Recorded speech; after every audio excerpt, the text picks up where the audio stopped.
My name is Akshay. My father name is Mr. Yogesh. My mother name is Mrs. Mamta. My class teacher name is Mrs. Ritu Singh. Private school में कभी गए आप लोग? Sir गए थे, उसमें अच्छे नहीं चला। अभी आए हैं, 4th क्लास से ही आए थे। तो कहाँ, कौन से स्कूल में? श्री राम पब्लिक स्कूल से आए। तो वहाँ कैसी पढ़ाई होती थी? सर अच्छे नहीं होते थे। सर वहाँ पे पेपर से पहले ही बता देते थे और फिर बाद में भी बता देंगे। क्या बटन है?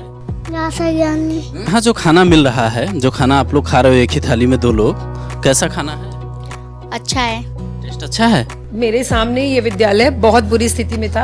हमारे जो सरकारी स्कूल हैं वो आज की हिसाब से भौतिक सुविधाओं से बिल्कुल परिपूर्ण है। ठीक, यहाँ पे टीचर वेल क्वालिफाइड हैं, बच्चे भी अच्छे हैं, बच्चों को टीचर मेहनत से भी पढ़ाते हैं और मैंने खुद अपने दोनों बच्चों को यहीं से 8th पास कराई है। हमारे यहाँ बच्चे इतने अब निपुण हो गए हैं कि वो इस QR कोड को YouTube पे डालते हैं और फिर उसके माध्यम से इस चैप्टर को और अच्छे से पढ़ने की कोशिश करते हैं।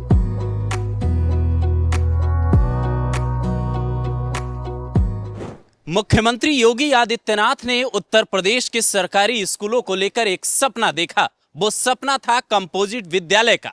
प्री नर्सरी से लेकर वहां उच्चतर पढ़ाई हो सके, छात्र छात्राओं को दूर कहीं ना जाना पड़े, इसके लिए कंपोजिट विद्यालय का एक ख्वाब देखा और उसे मुकम्मल करने का काम अधिकारियों को दिया। लेकिन वो ख्वाब कितना पूरा हुआ? इस वक्त मैं शाहपुर निज मोर्टा के एक ऐसे स्कूल में आया हूं जिसका नाम है उच्च प्राथमिक विद्यालय। ये स्कूल जो है, यहाँ आप अंदर जाकर देखेंगे कि आंगनबाड़ी केंद्र से लेकर 1ली से 5वीं तक और उसके बाद 8वीं तक की शिक्षा की व्यवस्था है। जो लोग कहते हैं कि अगर सरकारी स्कूल इतने ही अच्छे हैं तो सरकारी स्कूलों के शिक्षक अपने बच्चों को वहां क्यों नहीं पढ़ाते, ये बात भी हम लोग यहाँ के शिक्षकों से जानने की कोशिश करेंगे। और उससे भी बड़ी बात ये कि जब यहाँ आंगनबाड़ी केंद्र से लेकर तमाम तस्वीरें बदली, आप ये बिल्डिंग देखिए और पेंटिंग देखिए। ये पेंटिंग है कंपोजिट स्कूल शाहपुर निज मोर्टा लिखा हुआ है, माँ सरस्वती की प्रतिमा बनी हुई है।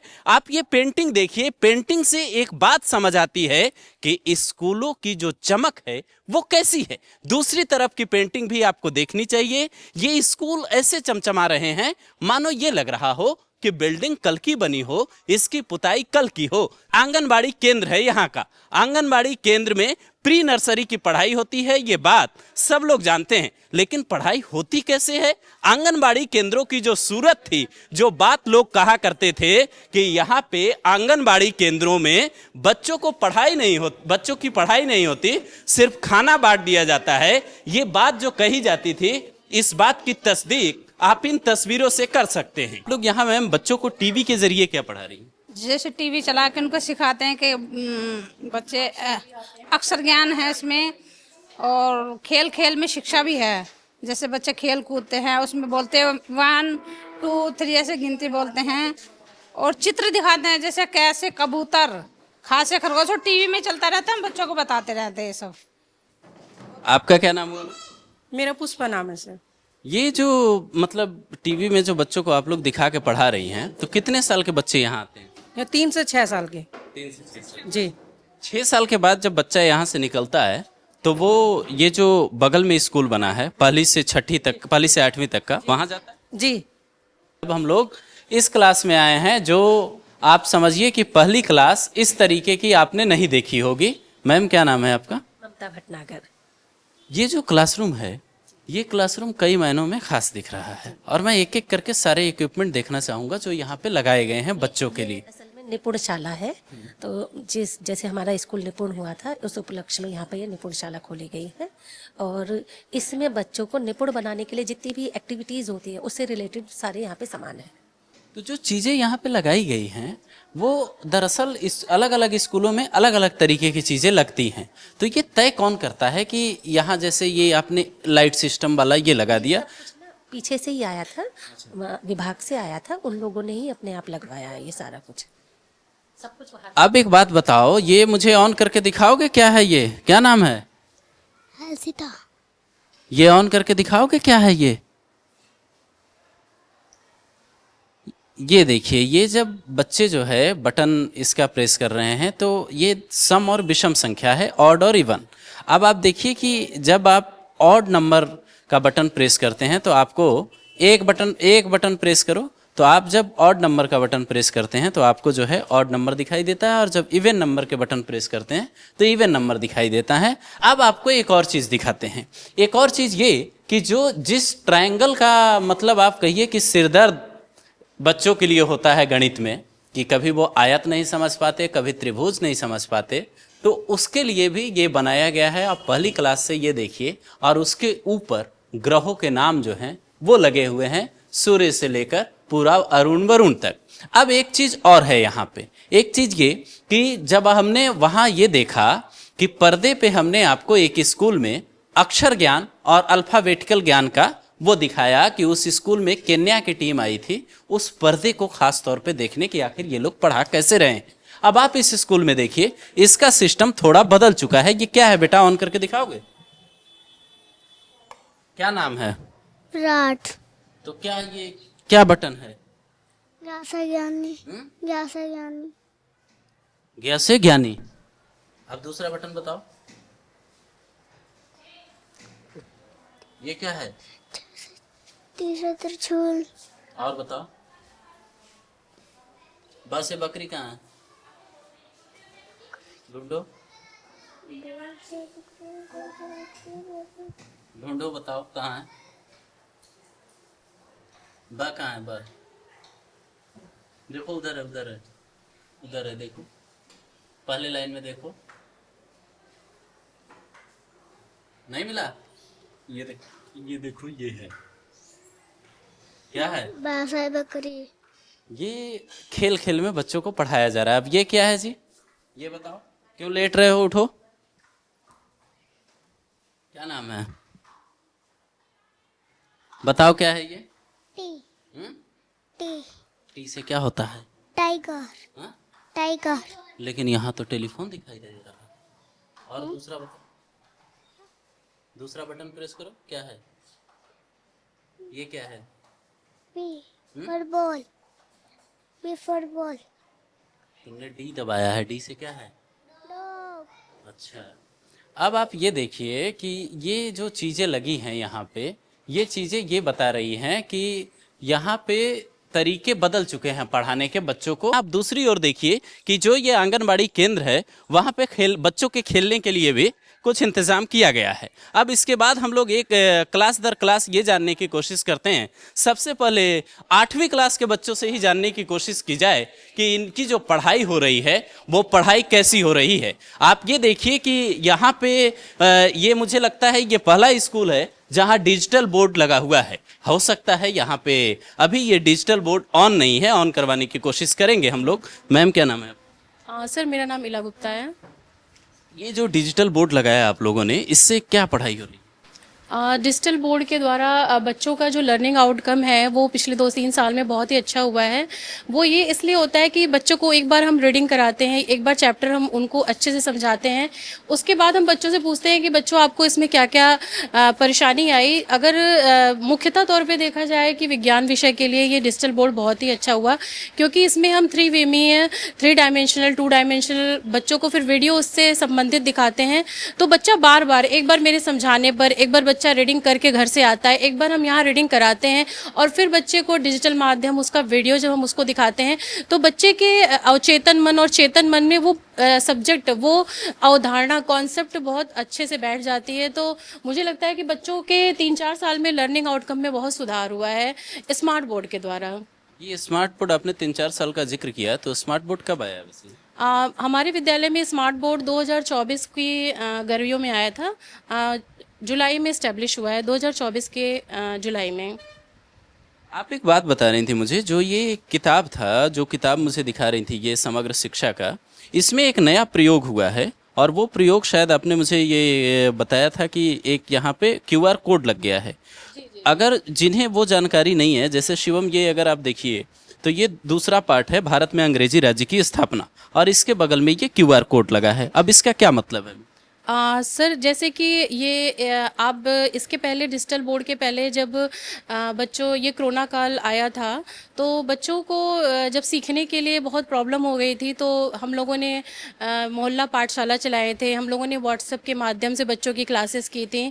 तो और हमारे डिपार्टमेंट की तरफ से हमें दीक्षा ऐप और विभिन्न प्रकार के ऐप प्रोवाइड किए गए थे। तो उस समय बच्चों को ये क्यूआर कोड स्कैन करना हमने बच्चों को बताया था। इस क्यूआर कोड स्कैन के द्वारा हम बच्चों को मोबाइल से ये दे देते थे और उनको हमने सिखा दिया था कि बच्चे स्कैन करके आप इस कंटेंट को बहुत अच्छी तरीके से पढ़ सकते हैं। क्योंकि उस समय कोरोना काल में हमारी कुछ मर्यादाएं, हमारी सीमाएं थी बच्चों तक पहुंच बनाने के लिए। तो ये जो हमारा ये डिजिटल माध्यम जो हमें अपने डिपार्टमेंट की तरफ से उपलब्ध कराया था बहुत ही कारगर सिद्ध हुआ था। आज भी हमारे बच्चे जैसे कि हमें जो ये लर्नटेक ऐप हमारे स्मार्ट लैब में, स्मार्ट टीवी में दिया हुआ है, अगर बच्चों को उसके माध्यम से भी नहीं समझ में आता तो हमारे यहाँ बच्चे इतने अब निपुण हो गए हैं कि वो इस क्यूआर कोड को यूट्यूब पे डालते हैं और फिर उसके माध्यम से इस चैप्टर को और अच्छे से पढ़ने की कोशिश करते हैं। तो ये बच्चे स्कैन ना कर पाएं तो यहाँ ये कोड भी डाल के कर लेते हैं। यानी एक कोड है और कोड के जरिए यूपी बोर्ड का जो यूट्यूब चैनल है आप वहां पे जाते हैं और आप ये समझने की कोशिश करते हैं कि जो चैप्टर आपको समझ नहीं आ रहा है, जैसे पहले तो ये था कि अगर 10 बजे या 8 बजे सरकारी स्कूल खुला और 4 बजे बंद हो गया तो आपको अगले दिन का इंतजार करना होगा ताकि आपकी जो क्वेरी है, आपकी जो समस्याएं हैं, आप जो नहीं समझ पा रहे हैं उसे समझने के लिए अगले दिन टीचर से पूछेंगे। लेकिन अब बदलते दौर में ऐसा नहीं है। 4 साल पहले एक नया प्रयोग होता है। अब ये बात बच्चों से जानने की कोशिश की जाए कि उन्हें ये पढ़ाई कितनी समझ आ रही है। क्या नाम है आपका? मेरा नाम अवनी है। तेज बोलना थोड़ा बेटा। मेरा नाम अवनी है। तो ये जो पढ़ाई हो रही है डिजिटल बोर्ड से आप लोगों की, रोज पढ़ाई होती है डिजिटल बोर्ड से? Yes sir. क्या पढ़ाते हैं? मैथ, संस्कृत और विज्ञान, बहुत कुछ सारी बुक का ये पढ़ाते हैं। तो यहाँ पे जो ये मतलब खाना जो मिलता है इस स्कूल में, खास तौर पे मिड डे मील का 8वीं तक के बच्चों को मिलता होगा, तो खाने की क्वालिटी क्या है? खाना आप लोगों को ठीक मिल रहा है या कोई शिकायत है? यस सर, खाना बहुत अच्छा मिलता है। क्या मिलता है? सोमवार को दाल रोटी मिलती है और मंगलवार को दाल चावल मिलते हैं और बुधवार को पुलाव और मिल्क मिलता है और थर्सडे को वो मिलता है क्या, आलू चावल, वो सब्जी रोटी, और फ्राइडे को कोई बात नहीं। ये जो और बच्चे हैं उनसे भी पूछा जाए। क्या नाम है आपका? सर मेरा नाम साक्षी है। तो साक्षी क्या पढ़ रही हैं आप? सर विज्ञान। विज्ञान में एक चैप्टर मुझे लगता है ये नया ही जुड़ा होगा मैम, चैप्टर तो नेटवर्किंग और साइबर सुरक्षा। अब एक बात बताइए आप कि नेटवर्किंग और साइबर सुरक्षा जो है ये बदलते दौर में नई चुनौती हो गई है। मैम ने आपको इस चैप्टर के बारे में क्या पढ़ाया है जो आसानी से आपको समझ आया? सर मैम ने इस चैप्टर में ये पढ़ाया है कि नेटवर्क से हम किसी भी संसाधन से हम किसी से कनेक्शन कर सकते हैं। जो हमसे कुछ पूछना होता है, क्वेश्चन होता है, वो हम टीचर से या जैसे हमारा कुछ काम है मोबाइल से हम उससे पूछ सकते हैं।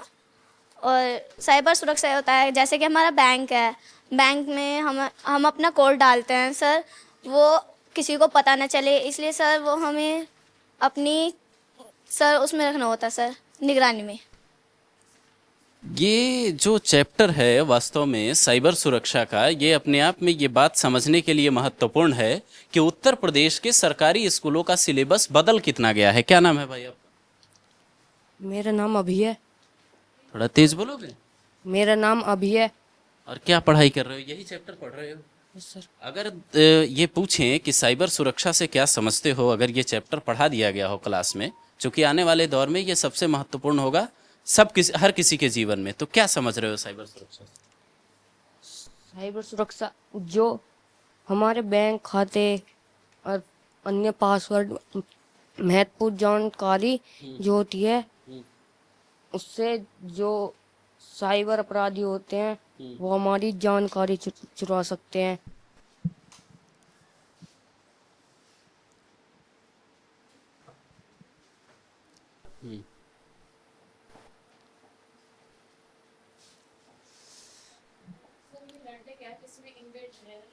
इसके बाद बच्चे यहाँ से वीडियो दिखाते हैं, अगर इसके बाद इन्हें नहीं समझ में आता तब फिर हम यूट्यूब या किसी भी जहाँ मुझे लगता है जो चैप्टर भी जिस वेबसाइट पे अच्छा मिलेगा मैं उस पर चली जाती हूँ। अब आप ये देखिए कि जो स्मार्ट बोर्ड है वो बच्चे खुद से ऑन कर रहे हैं, और ये देखिए आप आवाज इसकी बंद करना, बंद कर दो, आवाज बंद कर दो, बस बंद कर दो, म्यूट कर दो आवाज।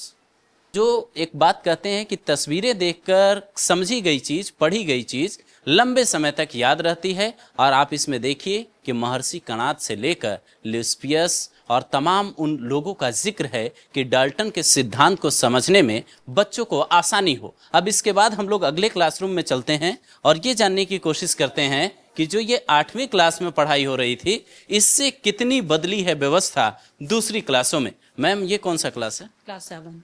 क्लास 7 है। आपका क्या नाम है? रितु सिंह। अक्सर ये लोग कहते हैं कि मतलब सरकारी स्कूलों में जो है पढ़ाई ठीक नहीं होती, और जो टीचर्स हैं उन पे भी कई बार सवाल उठते हैं कि बच्चों को ठीक से नहीं पढ़ाया जाता। तो ये बात जब पूछी जाए तो इसके साथ साथ इसका जवाब मुझे लगता है ये भी बताना चाहिए कि यहाँ के टीचर्स की क्वालिफिकेशन कितनी अच्छी है। देखिए, ये जो लोग सोचते हैं कि यहाँ पे पढ़ाई नहीं थी, उनका भ्रम है।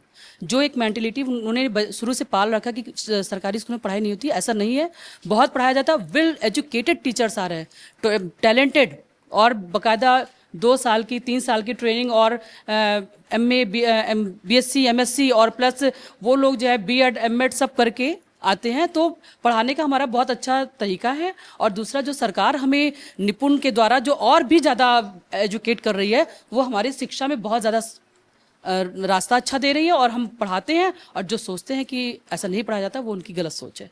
अगर आपके क्वालिफिकेशन की बात की जाए, लोग जो वीडियो देखेंगे दरअसल वो ये बात अक्सर पूछते हैं कि सरकारी स्कूलों में परीक्षाओं के बाद जब टीचर वहाँ पे जाते हैं तो वो ये भूल जाते हैं कि बच्चों को पढ़ाना कैसे है, क्योंकि एक तो एक वक्त में ट्रेनिंग होती है, उसके बाद धीरे धीरे टीचर्स को कई कामों में लगा दिया जाता है। तो ये आरोप बराबर लगते हैं।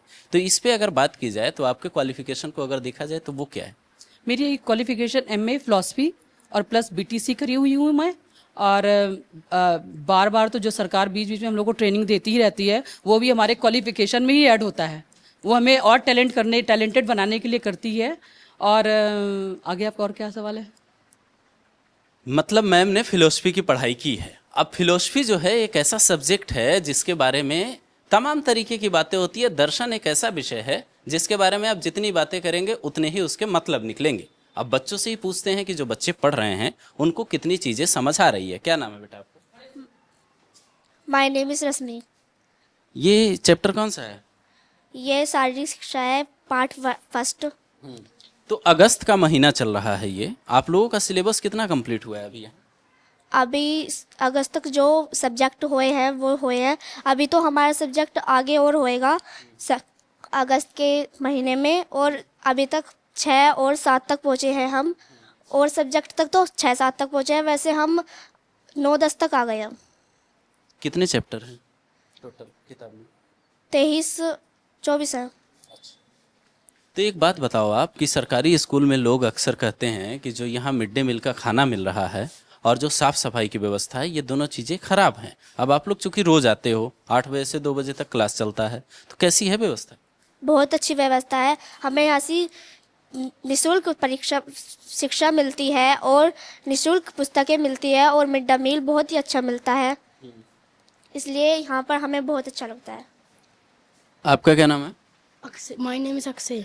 थोड़ा तेज बोलोगे? My name is Akshay. तो ये बताओ कि हमारा स्वास्थ्य चैप्टर पढ़ रहे हो, तो स्वास्थ्य के बारे में जो यहाँ पढ़ाया जा रहा है, क्या क्या पढ़ाया गया? सर जी, स्वास्थ्य के लिए हमें अच्छा खाना खाना चाहिए, बासी खाना नहीं खाना चाहिए। और इसमें तो अच्छा खाना मिल रहा है स्कूल में कि घर पे मिल रहा है? यस सर, स्कूल में। ये जो यहाँ पे बच्चे हैं इनसे ये भी पूछना चाहिए, मुझे लगता है कि ये जो सब्जेक्ट जो ये लोग पढ़ रहे हैं, इनसे ये भी पूछा जाना चाहिए कि इनका फेवरेट सब्जेक्ट क्या है और इनके फेवरेट टीचर कौन है। क्या नाम है आपका? My name is Aarohi. My name is Aarohi. तेज बोलो बेटा। My name is Aarohi. Favourite subject क्या है? मैथ। मैथ? कौन पढ़ाता है मैथ यहाँ? Math sir. सर क्या नाम है? विनोद सर। कैसा पढ़ाते हैं? मैथ समझ में आ रहा है? सर अब एक बात और मुझे लगता है बच्चों से ये जान लेनी चाहिए कि इस क्लास में 7वीं क्लास है ना मैम, ये तो 7वीं क्लास में कौन सा बच्चा ऐसा है जिसकी अंग्रेजी पे कमांड अच्छी खासी हो गई हो? कोई बच्चा ऐसा है जो माई सेल्फ सुना पाए, कोई पोयम सुना पाए इंग्लिश में? कोई सुना पाएगा मुझे? वो इसलिए क्योंकि जब वो बता रही थी कि मैथ मेरा फेवरेट सब्जेक्ट है, तो सरकारी स्कूलों में मैथ और हिंदी 2 विषयों पे बराबर जोर दिया जाता है। मैं भी सरकारी से पढ़ा हूँ तो मैं इस बात को बेहतर जानता हूँ, लेकिन इंग्लिश को लेकर सवाल उठते हैं। तो बच्चों से अब पूछ लिया जाए कि उनकी अंग्रेजी कैसी है 7वीं क्लास आके। क्या नाम है भाई आप? My name is Akshay. क्या सुनाओगे इंग्लिश में? बताओ। इंग्लिश में myself. My name is Akshay. My father name is Mr Yogesh. My mother name is Mrs Mamta. My class teacher name is Mrs Ritu Singh. आपका क्या नाम है? चाहत। चाहत। तो ये बताओ कि जब आप लोग वहाँ मतलब जो पढ़ाई हो रही है यहाँ और जो प्राइवेट स्कूलों में पढ़ाई होती है, आप लोगों के साथ के लोग प्राइवेट स्कूलों में भी जाते होंगे, गांव के बच्चे, तो जब उन लोगों से आप लोगों की बातचीत होती है खेलने के दौरान या कभी, तो वो लोग क्या कहते हैं? आप लोगों को क्या लगता है यहाँ पढ़ाई ठीक है कि उन लोगों की ठीक हो रही है? वो कहते हैं इस वाले स्कूल, हम कहते हैं सर जी इस वाले स्कूल में आ जाओ, वहाँ तो पढ़ाई कम होती है प्राइवेट वाले। प्राइवेट में पढ़ाई कम होती है? नहीं, बराबर ही होती है, पर हम कहते हैं अपनी तरफ से इस वाले स्कूल में आ जाओ। तो यहाँ ऐसा क्या मिल रहा है कि आप लोग कहते हैं यहाँ आ जाओ? क्या मतलब सरकारी स्कूल है? सर जी पैसे भी मिलते हैं और सरकार की तरफ से हमें सर जी बुक और ड्रेस भी मिलती है, मतलब और खाना मिलता है, दूध मिलता है। खाना क्या मिलता है यहाँ? दाल चावल रोटी सब्जी और पुलाव। आज क्या मिलेगा? आज खिचड़ी मतलब पुलाव।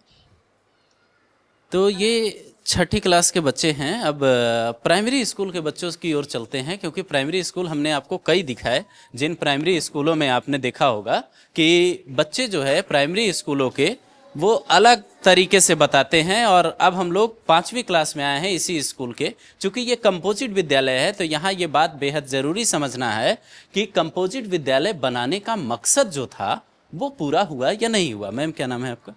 वो भी चौधरी है सर। तो ये 5वीं क्लास के बच्चे हैं। आप कितने समय से यहाँ पे हैं? सर मुझे 12 साल हो गए। 12 साल हो गए।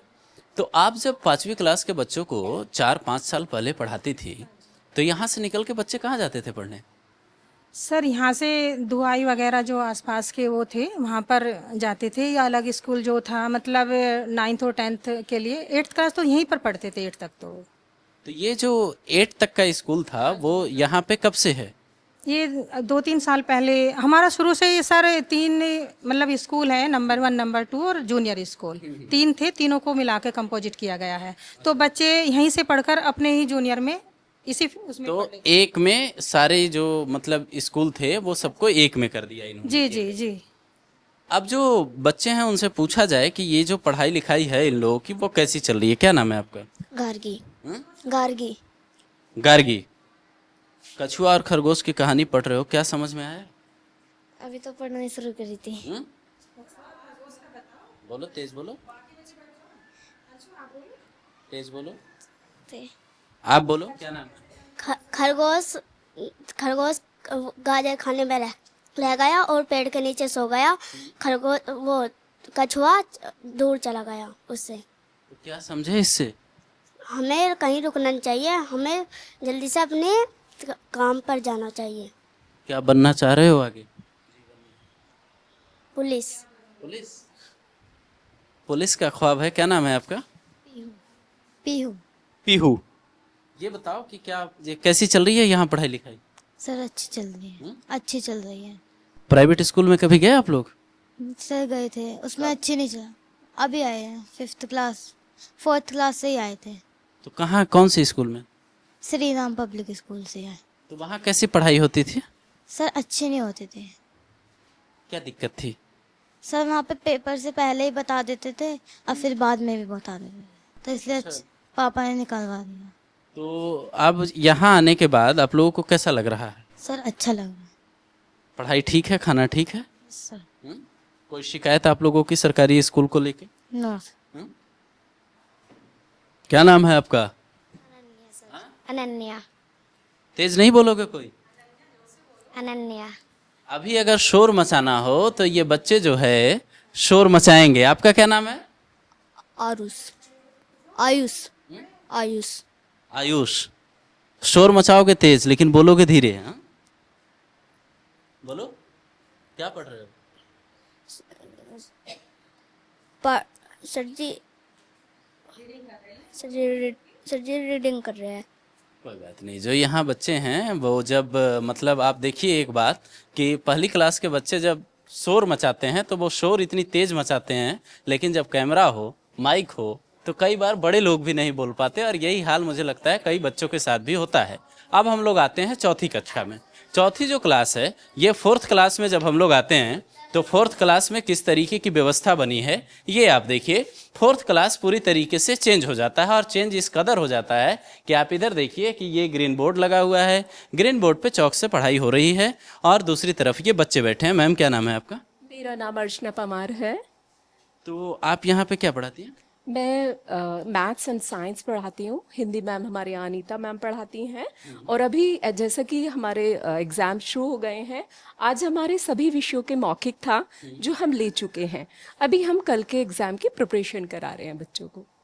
कल हिंदी एंड संस्कृत दोनों है। And as a teacher we know everything as related to these subjects, तो मैं ही इनको तैयारी करा रही हूँ। अब एक बात बताइए, आज आपने मौखिक परीक्षा ली है बच्चों की, तो मौखिक परीक्षा में कौन से सब्जेक्ट की थी? मौखिक for all subject. All subject. अब एक बात बताइए कि मौखिक में किन बच्चों, जो बच्चे यहाँ पे क्लास में, मैं जा रहा हूँ अक्सर क्लास में, तो बच्चे जो है स्लो बोल रहे हैं। यहाँ तेज बोलने वाला बच्चा कौन? तेज बोलने वाला बच्चा सोनी इज देयर। अभी इनसे भी पूछा जाए। बोलिए, क्या नाम है? सोनी। सोनी। जोर से बोलिए। सोनी। तो ये क्या पढ़ाई हो रही है आज? मौखिक में क्या पूछा गया सवाल आप लोगों से? टेबल पूछे गए थे और कहानी सुनाई गई थी। शिवम, ये तस्वीर दिखानी चाहिए कि ये जो टीवी यहाँ पे लगाया गया है, इस टीवी के क्या मायने हैं, वो भी तीसरी क्लास में। जब कुछ क्लासेस में टीवी नहीं है तो इन क्लासेस में टीवी लगाने, प्रोजेक्टर लगाने कुछ क्लासेस में, और स्मार्ट बोर्ड लगाने के क्या मायने हैं, जो यहाँ पे क्लास टीचर हैं उनसे ही समझा जाए। क्या नाम है मैम आपका? मेरा नाम अंजुल गहलोत है और मैं कक्षा 3 की अध्यापिका हूँ। और ये बेसिकली ये एक फाउंडेशन के थ्रू है, एनजीओ के थ्रू। इसमें बच्चों को बहुत अच्छे से दृश्य श्रव्य सामग्री एज ए टीएल के रूप में बच्चों को पढ़ाया जाता है। तो इसमें बहुत अच्छे से बच्चे ना समझ लेते हैं इसको। जैसे हम लोग टेक्स्ट बुक से तो पढ़ाते ही हैं, बट इससे और अगर हम इसको बार बार इसको दिखाएंगे बच्चों को, तो अच्छे से ये इसको सीख पाते हैं। अब बच्चों से पूछा जाए ये कि अगर ये मतलब इस तरीके से इनको सिखाया जा रहा है तो ये सीख कितना पा रहे हैं? आपका क्या नाम है? सर रितिका। रितिका। तो ये बताओ कि जो मैम पढ़ा रही हैं, कर रही हैं, टीवी से हम लोग बच्चों को खूब सिखा रहे हैं, क्या सिखा रही हैं? सर आकृति के बारे में और सीधी टेढ़ी लाइन के बारे में। सर आकृतियों के बारे में। आकृति में क्या? 4 भुजाएं बराबर आयत, 3 भुजा बराबर त्रिभुज। और तो समझ में आता है टीवी से ज्यादा या बोर्ड पे लिख के? सर दोनों से आ जाता है। चलिए, ये तीसरी क्लास के बच्चे थे। अब आपको जो है वो 2 क्लास और दिखाते हैं जिससे ये समझ पाएं। अब आप उन क्लासेस से पहले ये भी देखिए शिवम, मुझे लगता है इधर की तस्वीर भी दिखाई जानी चाहिए। ये पहला ऐसा स्कूल है कि जहाँ मध्याह्न भोजन स्थल जो है वो बनाया गया है इस तरीके से कि सीमेंटेड मध्याह्न भोजन स्थल बनाने का मतलब आप समझिए कि यहाँ बैठ के बच्चे जो है खाते हैं, और स्कूल में पेंटिंग लगी हुई है। अब जब मध्याह्न भोजन स्थल आपने देखा है तो आप दूसरी ओर ये भी देखिए कि जहाँ ये खाना बन रहा है मिड डे मील का, वो जगह, उस जगह की तस्वीर कैसी है, वहाँ साफ सफाई कैसा है, खाने की क्वालिटी क्या है। जब हम लोग स्कूल में आते हैं तो ये बात ज़रूर देखते हैं कि जो खाना बना है उस खाने की क्वालिटी क्या है। शिवम, मुझे लगता है अंदर आकर ये किचन ज़रूर दिखाना चाहिए, कि जिस किचन को कई लोग ये कह देते हैं कि ये सरकारी स्कूल का किचन तो नहीं लगता, लेकिन आप ये तस्वीर देखिए। ये आप देखिए कि यहाँ टाइल्स है और तरीके से सब कुछ रखा गया है। और जो खाना बनाया है आप लोगों ने, खाना क्या बना है, क्या नाम है? पुलाव बनाए। कविता है सर। कब से हैं आप यहाँ पे? 5 साल हो गए सर। तो कभी खाने को लेके कोई शिकायत किसी बच्चे ने की? नहीं सर। तो आप लोग साफ सफाई से खाना कैसे बना रही जी हैं? सर, हाथ धो के साफ सफाई से अच्छी तरह से बनाते हैं सर। कितने बच्चों का खाना बनता है? सर वो तो बच्चों के ऊपर निर्भर है, कितने आ जाते हैं उस हिसाब से 200 भी आ जाते हैं, थोड़े कम भी हो जाते हैं, ज़्यादा भी हो जाते हैं। आपका क्या नाम है? सरिता। तो जो 200 बच्चे हैं, 150 200 जितने भी बच्चे रोज आते होंगे, उनके अनुपात में आप लोग जो है जो भी बनाते हैं, दाल चावल बनाते हैं, खिचड़ी बनाते हैं, तो कितनी मात्रा में दाल या चावल डालते हैं? मात्रा में तो क्योंकि छोटे बच्चों का तो 150 ग्राम है। नहीं, ओवरऑल कितना खाना बनता है? 2 किलो दाल रोज बनती है, 3 किलो दाल बनती है? दाल 5 किलो बनती है। 5 किलो दाल। चावल कितना बनता है? चावल तो क्योंकि मुझे घबराहट, हाँ हमें तो बर्तन से ही नापना मतलब उससे ही सही पसंद है। अच्छा, ये घर वाला अंदाज यहाँ भी चल रहा है उस तरह जैसे घर। आप खाना दिखा सकती हैं क्या बना है? देखें हम लोग। अब ये खिचड़ी बनी है और खिचड़ी में आप देखिए सोयाबीन आलू भी डला हुआ है, मुझे लगता है टमाटर भी डला हुआ है। और इधर क्या बन रहा है? इधर भी खिचड़ी बन रही है। ये क्या है? ये दूध है सर, बुधवार में दूध आता है। ये दूध है, तो खिचड़ी के साथ बच्चों को दूध दिया जाएगा? नहीं, पहले पुलाव खिलाया जाएगा, बाद में दूध खिलाया। अच्छा, तो ये आप देखिए कि ये जो है मिड डे मील की स्थिति है। अब आप मिड डे मील देख के ये बात समझिए कि मिड डे मील की क्वालिटी क्या होती है। अब दूसरी ओर आप देखिए कि दूसरी ओर जो है ये सामने लाइन से टॉयलेट बने हुए हैं। आप इस बात को ऐसे समझिए कि सरकारी स्कूलों में सफाई को लेके इंतजाम पे सवाल बराबर उठते रहते हैं, लेकिन जब आप ये देखते हैं, जब हम लोग सरकारी स्कूलों में जाते हैं तो ये बात पता चलती है कि जो सवाल उठाने वाले हैं वो सवाल तो उठा रहे हैं, लेकिन तस्वीरें कुछ हद तक बदली है। हालांकि सुधार की गुंजाइश अभी भी है, सुधार की जरूरत अभी भी है। कौन सा क्लास है मैम ये? सर 2nd क्लास है ये। 2री क्लास के बच्चे हैं। क्या नाम हुआ आपका? अनीता शर्मा। आप क्या पढ़ा रही हैं?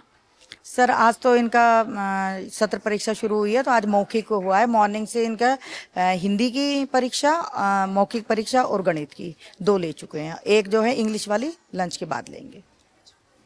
तो यहाँ एक बात बताइए, कई क्लास में बच्चे जो हैं काफी धीरे बोल रहे हैं, आपके क्लास में कौन सा बच्चा है जो तेज बोलता है? बादल आ जाएगा।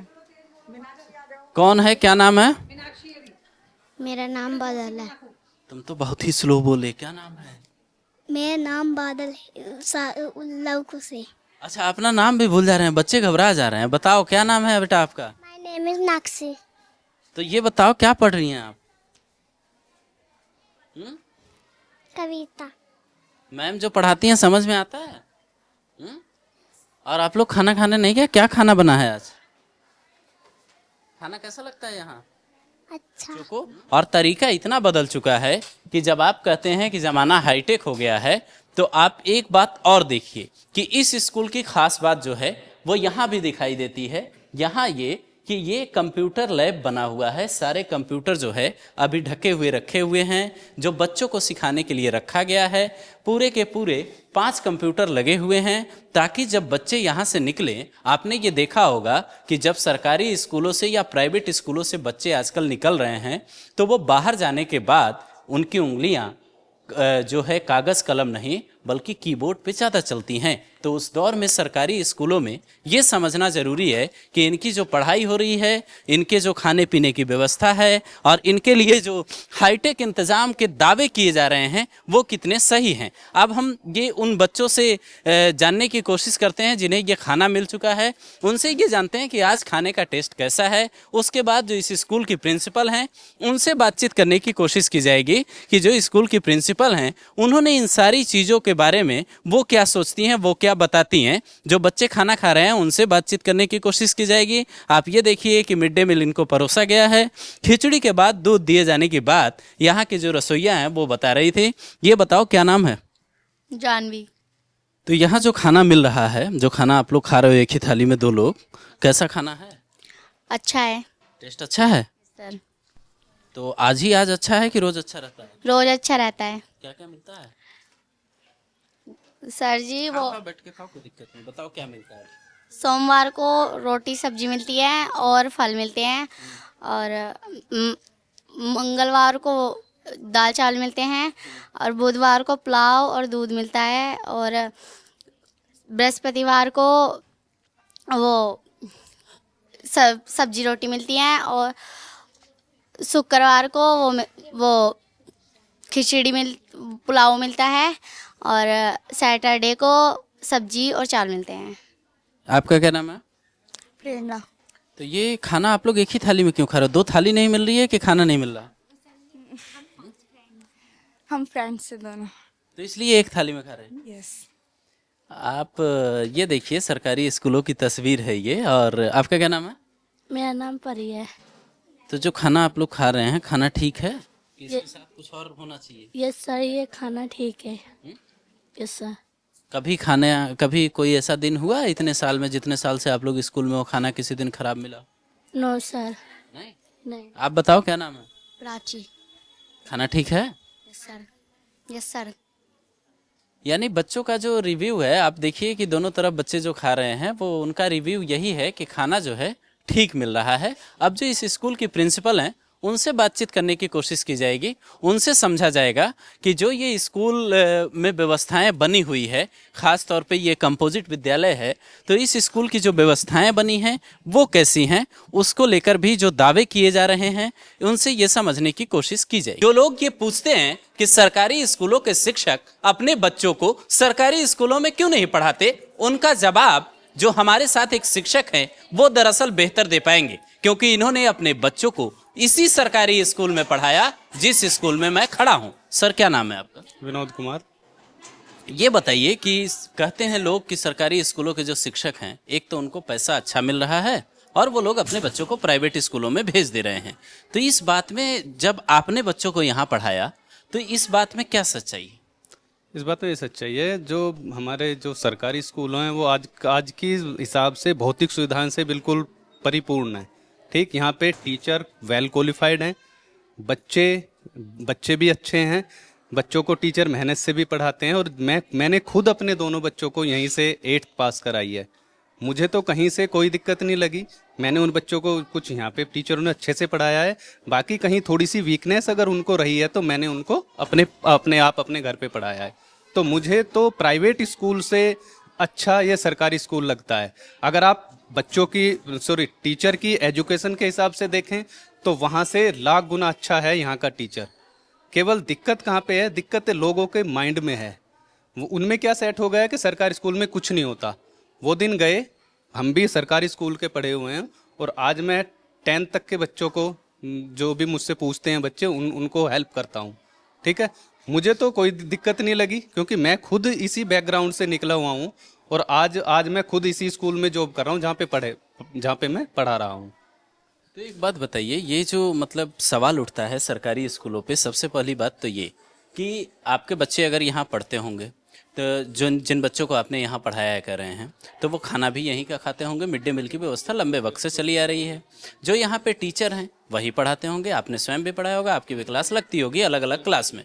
तो ये जो कहा जाता है कि सरकारी स्कूलों में व्यवस्थाएं खराब है, खाना अच्छा नहीं मिल रहा है, तो आपको क्या लग रहा था उस दौरान जब आप बच्चों को पढ़ा रहे थे? तब किसी ने टोका आपको? नहीं, मुझे किसी ने नहीं टोका है। वो तो मेरा अपना व्यू है। लोग बोलते थे कि सरकारी में क्यों पढ़ा रहा है, तो मुझे तो पता है ना भाई, मैं जिस बैकग्राउंड से आ रहा हूँ, जिस बैकग्राउंड पे मैं काम कर रहा हूँ, मुझे तो वहाँ की सारी वीकनेस और स्ट्रॉन्गनेस पता है ना।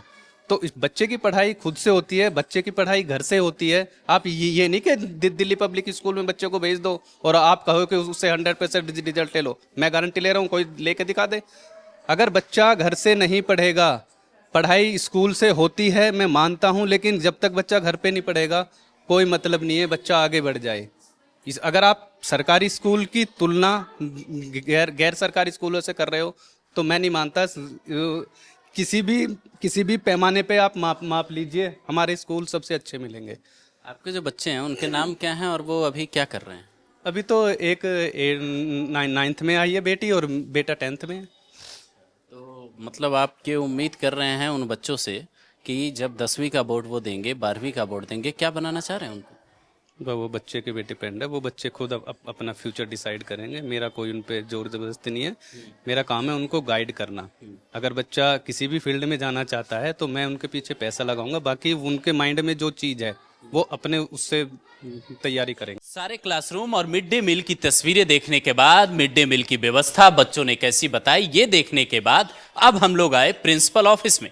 प्रिंसिपल ऑफिस में जो यहाँ के प्रिंसिपल हैं, ये उनका कमरा है। आप ये देखिए कि ऊपर जो है, ऊपर गायत्री मंत्र लिखा हुआ है, उधर राष्ट्रगान लिखा हुआ है और ये हेडमास्टर ऑफिस बना हुआ है। अब हम लोग इसमें आकर ये जानने की कोशिश करते हैं कि आप इसके अंदर की तस्वीर को 2-3 तरीके से समझिए। पहली तस्वीर तो ये कि यहाँ जितने शिक्षक हैं ये उनकी पूरी लिस्ट लगी हुई है, ये उनकी पूरी लिस्ट है, उनके आगे उनकी शैक्षणिक योग्यता है। अब इस योग्यता की बात इसलिए क्योंकि आप ये स्कूल देखिए कि यहाँ MA, MSc और BTC तो ट्रेनिंग होती ही है और B.Ed तमाम ऐसे शिक्षक हैं जो हायर क्वालिफिकेशन वाले हैं। अब आप दूसरी ओर की तस्वीर देखिए कि दूसरी ओर की तस्वीर जो है ये कुछ मेडल हैं और ये जो है ये 3-4 सर्टिफिकेट हैं। ये निपुण विद्यालय का सर्टिफिकेट इस स्कूल को मिला हुआ है। अब आप ये देखिए कि जब यहाँ की तस्वीरें आप देखते हैं तो एक बात आपको समझ आती है कि प्रिंसिपल ऑफिस को बेहद तरीके से सजाया गया है।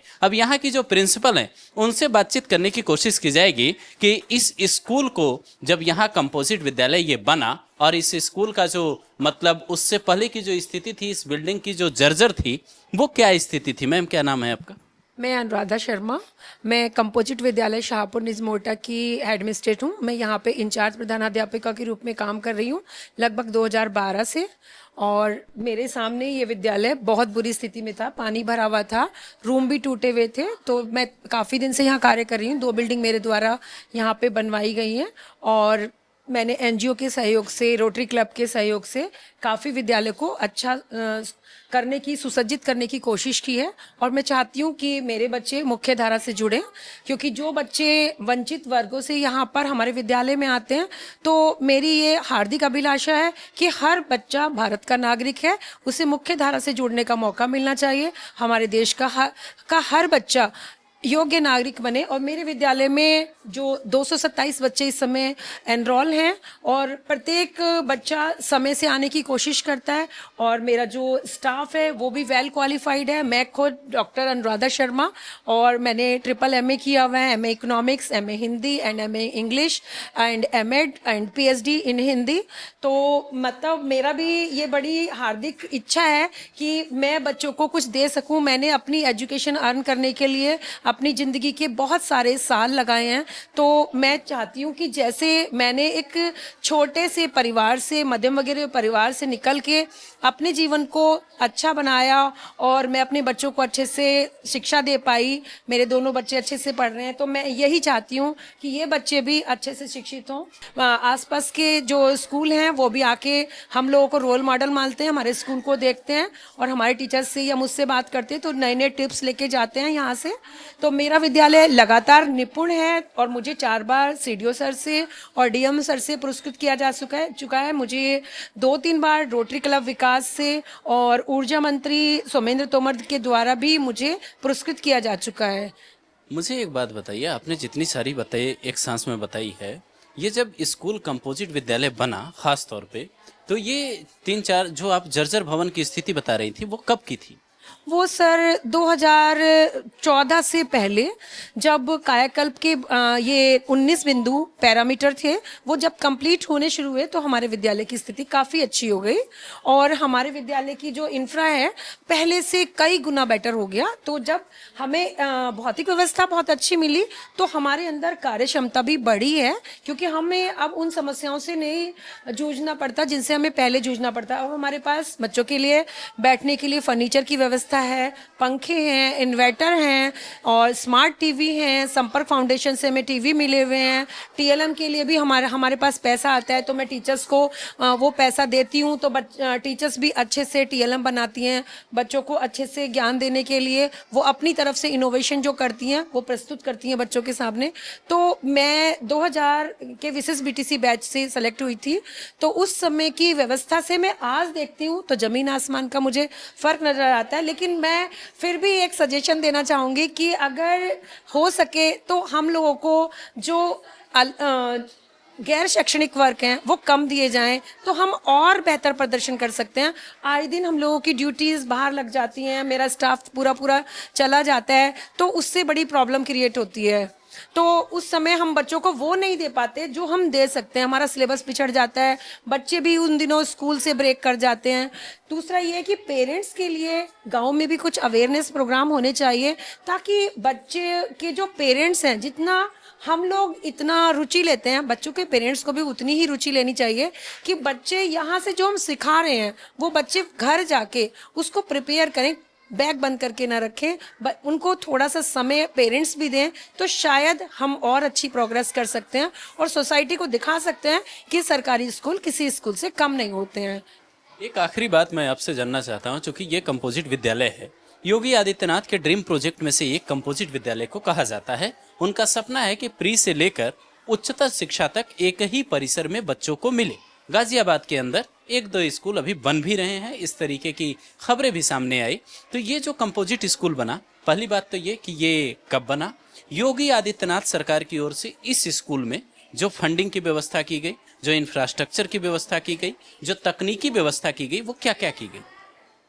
19 पैरामीटर तो मुझे लगता है कि गवर्नमेंट के द्वारा ही पूरे कराए गए, लेकिन मुझे भी मतलब व्यक्तिगत रूप से बहुत अच्छा लगता है, तो मैं काफ़ी क्लब वगैरह से और जितने भी NGOs होते हैं उनसे संपर्क करके अपने बच्चों के लिए कुछ ना कुछ सुविधाएं लेती हूँ और स्वयं भी मैं करने की कोशिश करती हूँ कि मैं अपने बच्चों के लिए कुछ कर सकूँ। योगी आदित्यनाथ ने मतलब जो हमें बुक्स वगैरह पहले टाइम से नहीं मिलती थी, वो अब टाइम से मिलने लगी हैं। एक चीज़ थोड़ा सा रहता है कि आधार कार्ड जो बच्चों के लिए इन्होंने मैंडेटरी किए हैं वो उल्टे सीधे आते हैं, उसके कारण कई बच्चे एडमिशन से वंचित रह जाते हैं, वो ठीक कराने उनके पेरेंट्स नहीं जाते, कई बार टीचर्स को ही उसमें जाना पड़ता है, तो हमारे टाइम का बहुत लॉस होता है।